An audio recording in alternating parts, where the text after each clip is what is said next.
A liberdade não é um cartaz que se lê na esquina de qualquer rua. É sim um poder vivo que cada um sente em si mesmo.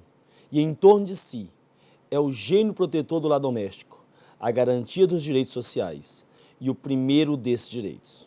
Felicité Robert Lamennais.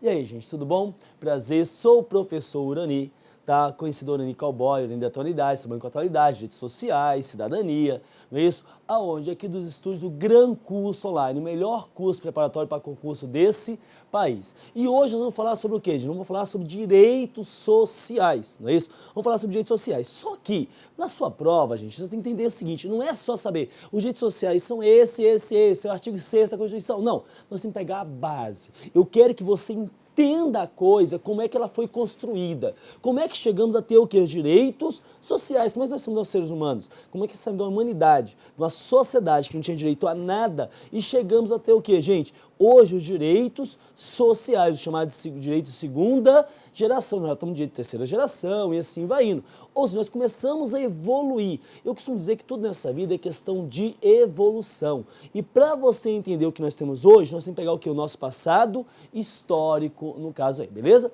Então tá, gente, para falar sobre direitos sociais, eu vou ter que voltar um pouquinho na história, vou ter que voltar um pouquinho lá atrás no que nós tínhamos o quê, gente? De regime, tá? Político e econômico. Nós vamos lembrar que nós tínhamos o feudalismo, tá? Onde você tinha que ter vários reinos, os senhores feudais, né? E aí o senhor feudal procurava dar proteção, tá? Para o seu servo, e o servo procurava fazer o quê? Mantinha o seu feudal, mas vinha um outro localidade, fazia o quê? Você tinha guerra aí.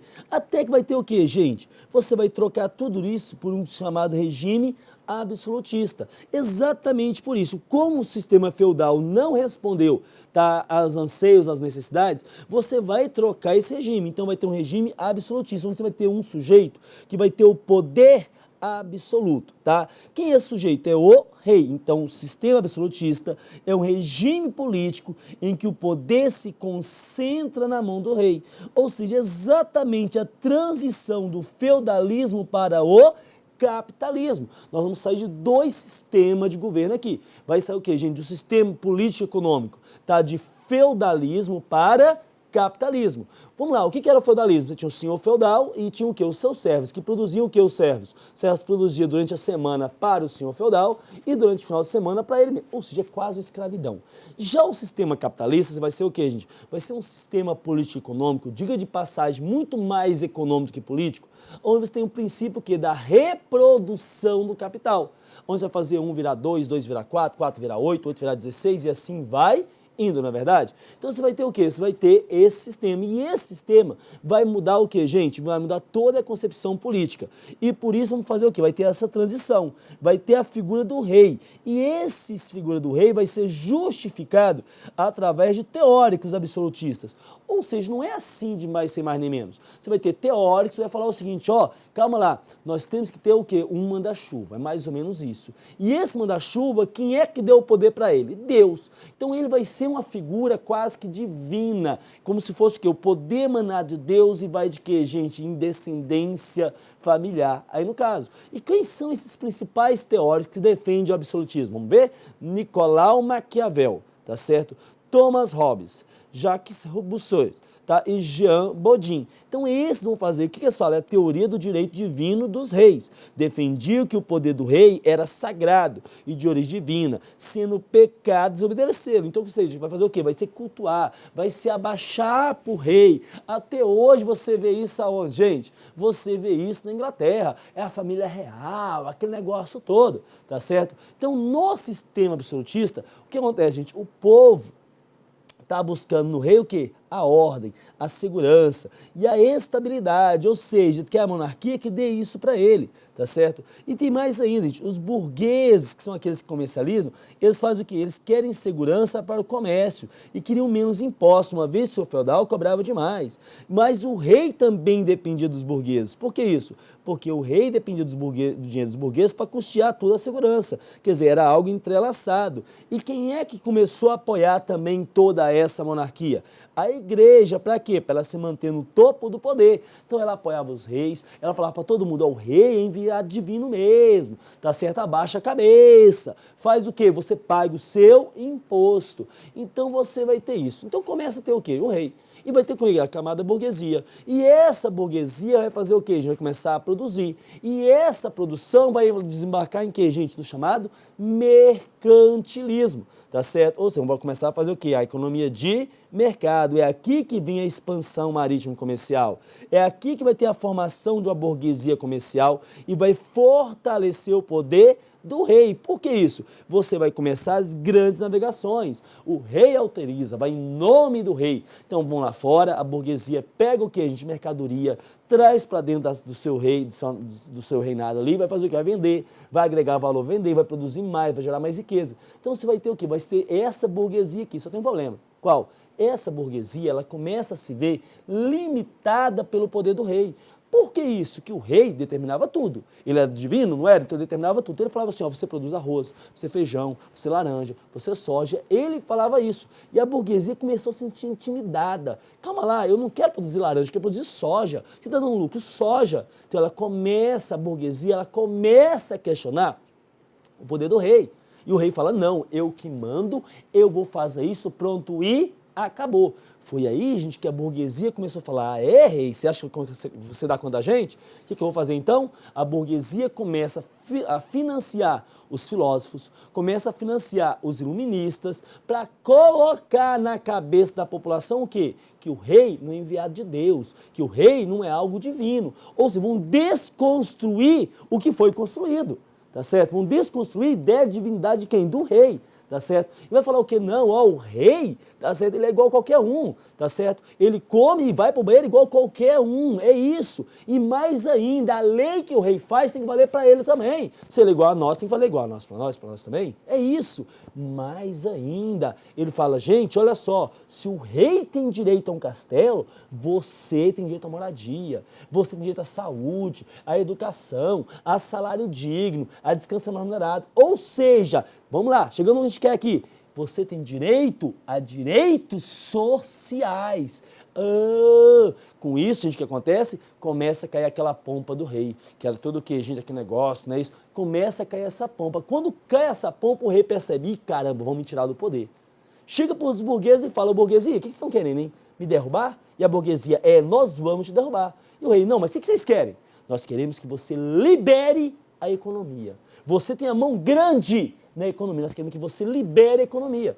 E aí o rei fala, mas se eu liberar a economia, quem vai controlar? E eles falam, simples, a lei da oferta e da procura. É a economia de mercado. Se tiver muita procura, o preço vai lá em cima. Se tiver muita oferta, o preço cai. E o rei fala, beleza, eu vou fazer o quê? Eu vou liberar a economia, mas vocês me mantêm no poder? Não, aí sim, gente, é aí que nós vamos ter o quê, gente? Nós vamos ter toda aquela reforma. E aí nós vamos ter o quê? Chamado liberalismo econômico. É isso, vamos ter o liberalismo econômico. Então tem um sistema esquemáticozinho aqui, ó, que dá para ver bem isso. O que acontece? Você tinha o quê? Você tinha lá atrás, tá, o absolutismo, vem os burgueses, financiam o iluminismo, que faz uma crítica ao antigo regime, não é isso? Do século XVII ao século XVIII, não é isso? Ou seja, eles vão criticar a política absolutista, vão criticar o quê? A economia que é o mercantilismo, vão criticar o quê? A intolerância religiosa, e vão criticar o quê, gente? A sociedade que era estamental, não tinha o quê? Mudanças aqui, tá certo?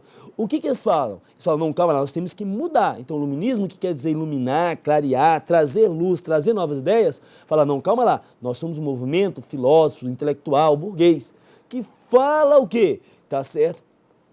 Que fala que nós temos direito à igualdade, que é um fim da intervenção do Estado na economia, nós temos que ter liberdade para comercializar, é o fim do monopólio, porque só um pode produzir aquilo, é a limitação do poder do rei, tá? É uma adoção de um sistema com fim de privilégio das classes, direito à propriedade, tolerância religiosa e filosófica. Ou seja, então eles estavam fazendo o quê? Os filósofos estavam propondo isso.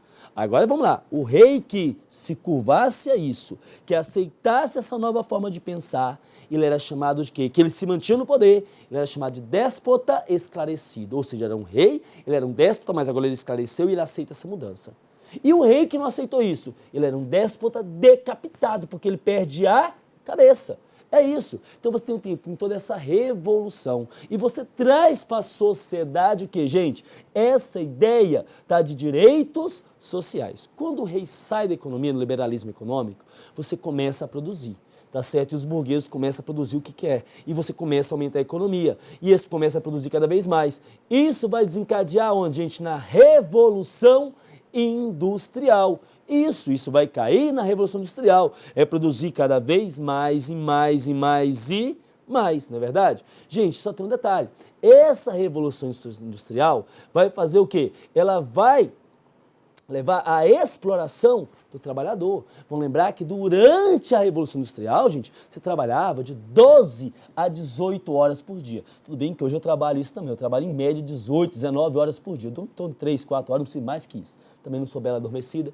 Gente, é isso. Gente, não tinha um descanso remunerado. Eu também não, tá? Trabalho sábado, domingo, feriado. Não tinha férias. Eu também não sei o que é isso, não. Tá vendo? Não tinha nada, não tinha nenhuma garantia. Então você começa a fazer o quê? A explorar os trabalhadores nas fábricas. As condições de trabalho eram péssimas aqui, ó. Tinham péssimas condições de trabalho, de moradia. Não havia segurança, não havia higiene ou instalações adequadas para o trabalho, tá certo? Ou seja, a situação era extremamente precária. Se hoje, numa obra de construção civil, basicamente já não tem o quê, gente? Já não tem garantias de nada, você imagina naquela época, tá certo? Se trabalhava, o trabalho da mulher não valia nada, era explorado, trabalho criança, trabalho infantil, aquele negócio todo. Então começa a fazer isso. É aqui que a camada proletariada, é aqui que o proletariado fala, calma lá, o burguês, vem cá.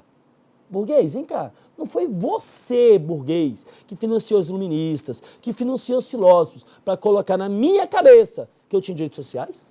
Não foi isso? Não foi você, burguês, que falou o quê? Que eu tinha direito a salário digno, a trabalho digno, a descanso remunerado, tá certo? A férias, a 13º, tá certo? A moradia, segurança, alimentação, lazer. Não foi você, burguês. Como é que você agora é burguês que virou industrial, vem me explorar? Eu quero isso.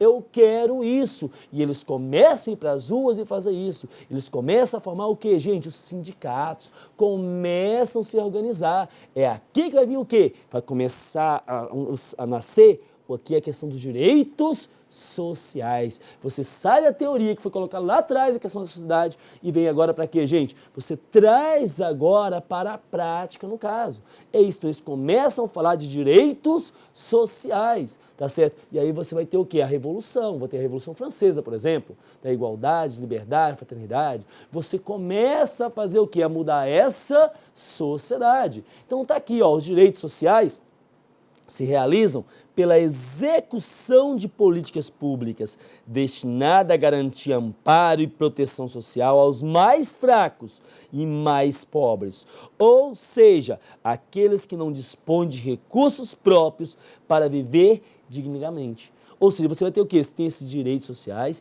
você vai buscar o quê? Dar essa proteção. Essa proteção.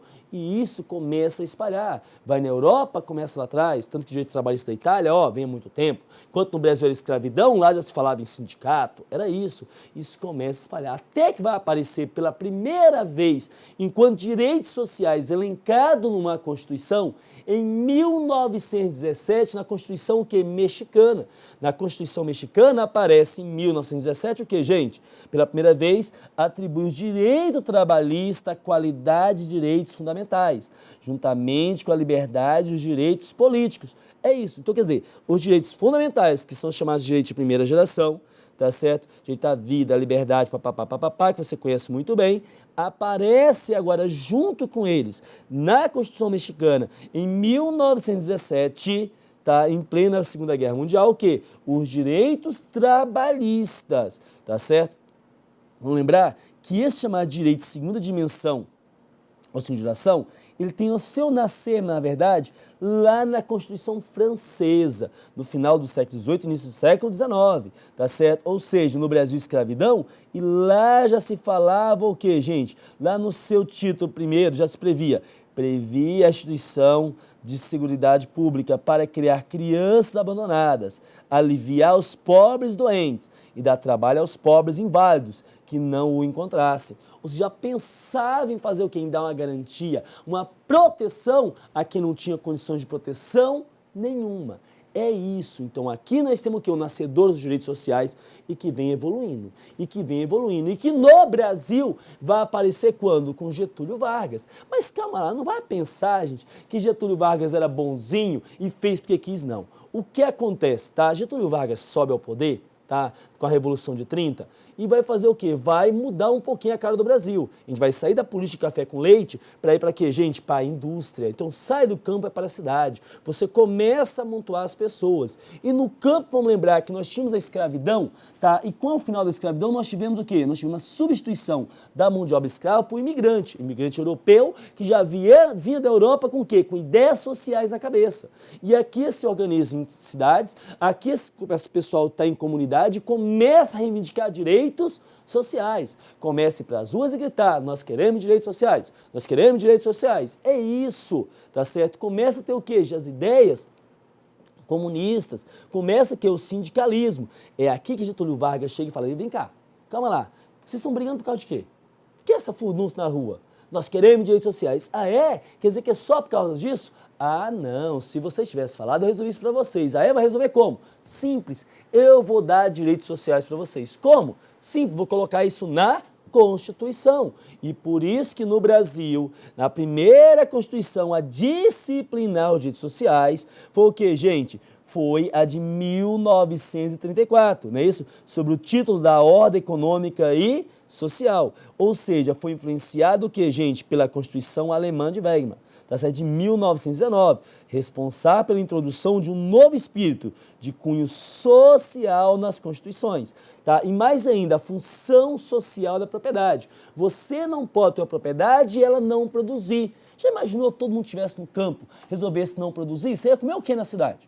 Ó, tá vendo? Então você tem que ter o quê? A função social da propriedade. Então começa no Brasil os direitos sociais. É aí, gente, Getúlio Vargas vai fazer o quê? Depois vai vir os direitos trabalhistas, direito a férias, 13º, tá certo? De seguro-desemprego e assim vai indo. Pra que isso? Tá certo? Para você impedir toda uma revolução social que aconteceu na Europa lá atrás. É isso, tá certo? E isso aí vai avançando. Então nós temos a Constituição de 34, que embora vigente por tão pouco tempo e em tão conturbado contexto histórico, refletiu com bastante veemência as aspirações para o sistema jurídico fincado nos direitos econômicos e sociais, sobretudo o direito ao trabalho. E é por isso que vem o que, gente? Os direitos trabalhistas e as conquistas trabalhistas. Eu gosto muito dessa charge aqui, ó, teatrinho do pai dos pobres, que Getúlio Vargas chamava de pai dos pobres, né? Vamos brincar de sindicalismo? É isso. Então, ou seja, você tem aqui como se tivesse um sindicato brigando por direitos trabalhistas, não é isso? E isso que vai avançando de Constituição a Constituição, até chegar à chamada Constituição Cidadã, com a redemocratização.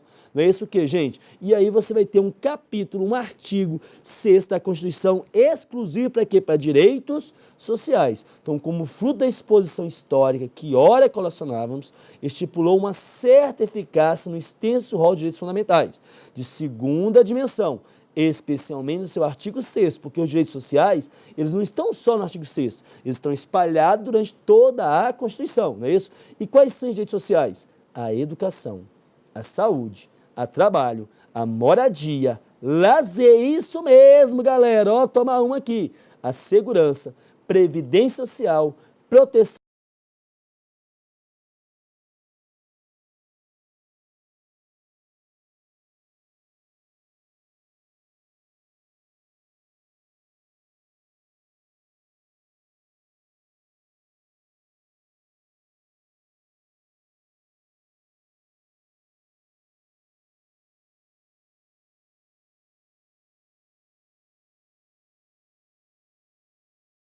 Também como direito à prestação ou direitos prestacionais. Aquele que o Estado tem que fazer o quê, gente? Tem que estar bancando aqui, não é isso? São direitos sociais, a educação, a saúde, o trabalho, o lazer, a segurança, a previdência social, a proteção à maternidade e à infância, a assistência aos desamparados.